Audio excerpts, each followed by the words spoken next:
you get this crazy kind of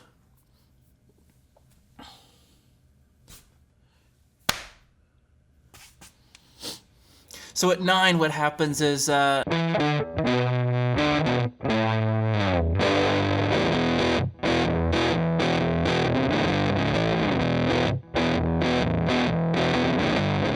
hey, my name is Ryan Earnhardt from CreativeSoundLab.tv, where audio recording is an art form. Well, today is a continuation of the last episode, really talking about tones. We had talked in the last episode about why I encourage you not to fix things in the mix, but rather fix it on the day of tracking. There's certain things that certainly really can't be fixed in the mix. One of them is guitar tones. If you intended to have something a little more overdriven and it's not quite there, you pretty much have to just retrack it. There's not really a way to make it sound like it's more distorted. And the other way around, if it's too distorted and you're trying to make it sound just a touch less overdriven and crunched, it's really hard to get some of that back. So it's really important that during the gain staging of your pedals and your amplifier that you really take care as far as what tones you're getting and how you're achieving those tones. That's what this episode is really about, is guitar tones. These concepts in this episode can really be applied to multiple other areas of the studio, from preamps to converters. Gain staging is really the name of the game as far as the fundamental studio tools that all engineers should have. So for this week's episode, we're going to be covering really how I gain stage an amp and what exactly am I listening for. I've broken it up into a couple different zones that I specifically try to achieve every time I fire up a guitar amp. And then from there, I'm going to be talking a little bit about the cabinet resonance, just to make sure that we know that our guitar tone isn't just between the amp and the speaker, but it's involving the entire construction of the amp, the wood, the space in the guitar amp. It's just one of those signs that your amp and your guitar tone is just fully developed. So let's go ahead and get started. So the way that I like to think of setting up guitar tone is kind of a graph, really. And one thing I kind of think of and imagine is kind of a diagonal line. And as we get towards the greater, this is the gain here. I'll put G for gain. And I'll put T for tone. Okay, so the tone changes the more we go this way. The gain obviously goes up as we go this way. So we raise the gain, and we're going to have not a perfect amplification. There's not really such thing. In fact, in audio, we want lots of coloration because we're looking for something unique. Just like how we want something to look like it's done on film instead of a cheap video camera from the 90s.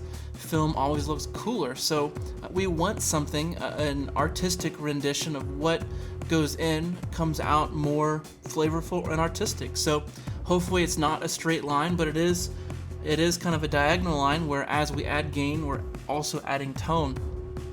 So the way that I think of a guitar amp is, well, all the way to about, let's say 40% on something like my Pro Junior here is, let's say volume number 4 is about there. And this kind of creates a point about right here. And, it's not a whole lot happening quite yet. This is probably the pre-compression. This is your clean tone. This is if you have a player that really doesn't want to turn up too loud, or you get stuck in a club and you can't turn up your amp. Of course, for metal guys, totally different story. This doesn't apply to you, but this is just the indie rock, alt country, classic rock kind of guitar tones that I'm talking about here. Not necessarily Marshall, but I'm just speaking of like small combos and things. Okay, so small combo, say about 40%. Let's just say that's not quite to our where anything's really happening yet. But then we go up to maybe 5, and all of a sudden the amp starts to kick in. We start to hear a little bit. There's a little bit of change, and this is what I kind of listen for to kind of my first usable tone. Maybe on your amp this is like 3 and 4 instead of 4 and 5. Okay, that's fine. But you'll have to use your ears, and there's a point where it goes from just clean and extremely bland to slightly compressed. And so this is kind of the compressed zone, okay? So we could, fill this in here as the compression, right? And then from here, now we start to, can't compress anymore. It's losing its headroom internally within its circuit. So now let's say at 6, we start to get into the overdrive zone, okay? So this is all overdrive. I'll put X's for that, okay? So this is all overdrive tone here. And this is really at the point where it's kind of a sweet spot. You have the compression, you have the overdrive. If you have a player that likes to play to the amp, that really likes to dig in on some notes and then rest on others and likes to have that variation in tone, this is kind of right where we're sitting, okay? Right at the edge of between 5 and 6 here. And then a lot of amps that I have here, these small combos, these vintage combos, you get to a certain point, let's say 6.5, okay? These are all arbitrary numbers, but let's say 6.5, and you just get to a point where it's nuked, okay? There's no more that the amp really can do. It's still overdrive, but it's like extra hard overdrive, okay? Even on the soft stuff, everything is basically getting treated. The soft notes, the loud notes going into the amp is being overdriven. So if we take it to 9, what happens is almost what I've heard in a lot of Black Keys kind of guitar tones, where the amp literally sounds like it's losing volume, and it's almost caving in on itself in a really cool way. You can start to hear it in like the mid-tones, and it just kind of breaks apart, right? And so this is kind of the fall apart zone. And this is all arbitrary crap here, but really it's just things to listen for in the stages of pushing an amp hard. You have the clean tone, the jazz tones, you have the compression, those could still be jazz, right? Then you have the overdrive, and for me, a lot of alt country stuff, indie rock stuff is maybe a little harder, but you just kind of have to gauge how far you want to get this. And like I said last week, is this stuff really has to be done on tracking day. You cannot fix this in the mix. If you desire to have a little bit more overdrive out of your tone to make that cut through a little bit better, translate a little bit better because of more harmonic content, well, you kind of have to redo it. You have to get this right on tracking day. So this is, in a way, harmonic content. You have a shift in harmonics. Distortion is technically adding harmonics that aren't originally there to an instrument. And so, you start out with a tone, and then you start stacking different second, third, fourth harmonics if it's in A class. But yeah, this is really the way that I think of guitar tone. And so enough talking about this. I'd rather show you in real life, in the live room here, so let's check it out. In this first example, the amp is turned down pretty low, and it's before any compression is beginning to happen.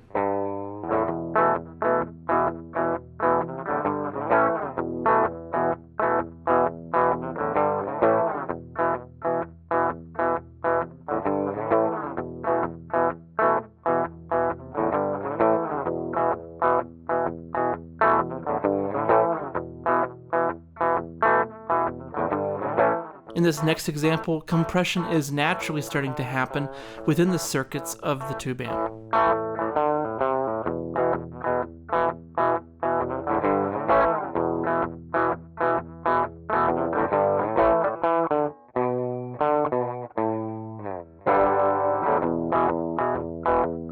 Now I'm going to turn a little more gain and begin to overdrive the tone of the guitar.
been referring to as the cabinet resonance can begin at various levels depending on the size and the design of the guitar amp. With an amp that doesn't have a master volume, your loudness will be inseparable from the gain that is being used in the circuit. This may mean that cabinet resonance and the speaker coloration may only happen at fairly overdriven tones. If you have an amp with a master volume, you can ride the preamp gain lower, getting cleaner tones, and turn up that master output, which would give you less overdriven tones, but have more cabinet resonance and speaker coloration. So one thing that I've been doing lately is to use a compressor to compress the DI signal before it reaches the amp.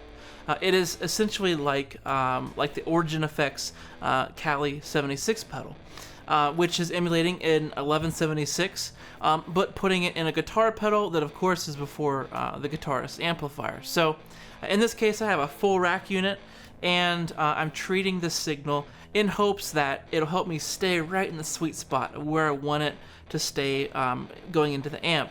So if I want just a slightly overdriven tone, hopefully the compressor will help me to kind of stay right there.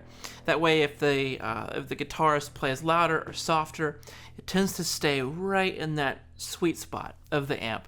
This is going to be the Warm Audio WS76, and I'll give you kind of two different takes, one without compression and one with compression. Let's check it out.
And like I said, these concepts can be applied to anywhere in the studio. You don't just want to think of gain staging as a guitar issue. But I think that's why guitarists can make really good sound engineers, is they understand how to gain stage properly. Now, if you want the files that I've been working with, I'm going to add these files to the downloadable files that you guys have been downloading. Last week I set up a really cool set of files with some DI tracks and a vocal, and I've been using those DI tracks to create these files. Then I'm going to be adding some drums, and it's just going to build onto itself. So feel free to download those files if you'd like and make some mixes with them. I'd love to see what you're doing with them, and I'm setting up a space on creativesoundlab.tv where we can be posting our mixes. I'd love to see what you can do, and I'd love to hear your own thoughts on my mixes as well. So have fun with the tracks, have fun with getting guitar tones. I'll see you next week. Yeah.